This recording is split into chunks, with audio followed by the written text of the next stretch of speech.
Hello, and welcome to Coach on the Rocks on this wonderful Friday. Lovely to see you, and it's great that you're here again. Hopefully, you're having a wonderful Friday and you're expecting a wonderful weekend, but it's not yet here. And it's time to have our morning routine and talk about something interesting.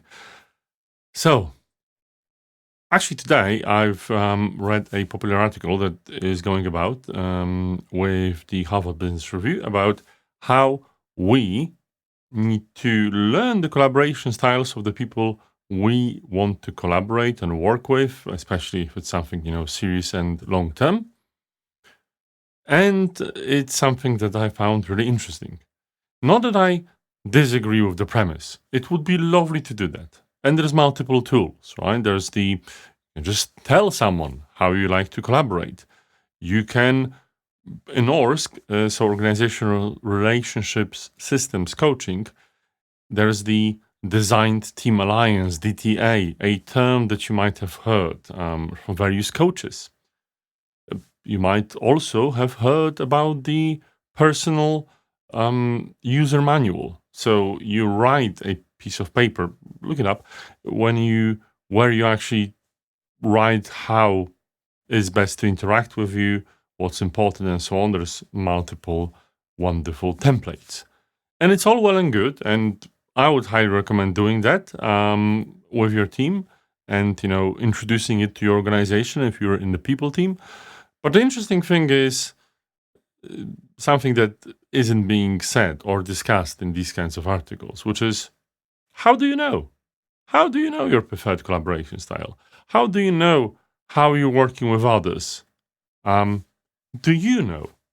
Because I bet that most of us don't. So there's a story to tell. Quite some time ago, when I was contracting, they engaged me, a company, a big one, into a contract. But as always with these things, there's oh my god, a ridiculous period of onboarding, right? When they have to get the paperwork sorted before you come, and it takes unfortunately weeks. But that's what it usually is. So I knew I was coming into a team, and I actually found a person that was coming in with me. We haven't known each other, but I found the person on LinkedIn, and we hooked up to have a chat because why not, right? To get to know each other. And I remember we were at a restaurant, and I was waiting for a burger to come, and I popped a question, and it was an interesting one, which is, "What kind of a coach are you?" And the other person was so perplexed. I was like, "How do you answer this question?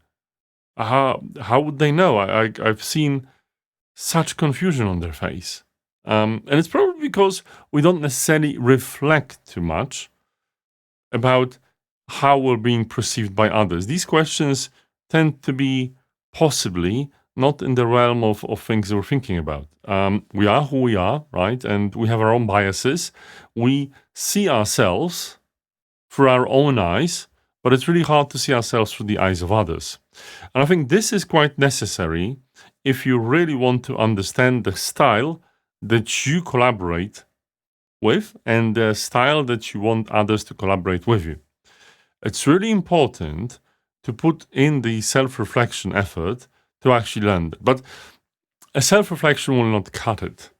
I think what you need to do is seek anonymous 360 feedback from the people, or seek feedback from the people that will tell truth to your face about how you want to collaborate. And I'm sure there's quite a few people that do that already. When it comes to that, it's just maybe we're not treating it seriously. But I think we should. I think it's just important to find mirrors we can hold up to ourselves to be able to see how is it we're working and behaving and being with others. Answering this question, what kind of a collaborator, what kind of a person, what kind of a coach, what kind of a consultant you are, is incredibly important. And I think people would really want to know that. And maybe this is one of the reasons, now that I'm thinking about it, is that I'm having this show. so you can see the real me. Yeah, of course, it's only like a couple of minutes every morning, but it's every morning. And, if you want to see the real me, here I am. So it's all about answering the question for yourself. And it's also important to be authentic so other people can see the real you, so they don't react to pretenses. Anyway, I think it's really important to look into that and have a look at the personal instruction manual, personal user manual, I mean. Very helpful tool, even if you don't use it. Even if, this is something that you might not see introduced in your organization, it will definitely help you reflect. And as we always say in Humble Associates, the first principle of agile leadership is that the agile leader reflects. With that, have a great weekend, and I will see you back on Monday at 9:45 London time. Oh, by the way, our new podcast episode is out about authoritative management and compulsory military service. So you might want to give it a listen. It's a good one. With that, see you later. Bye bye.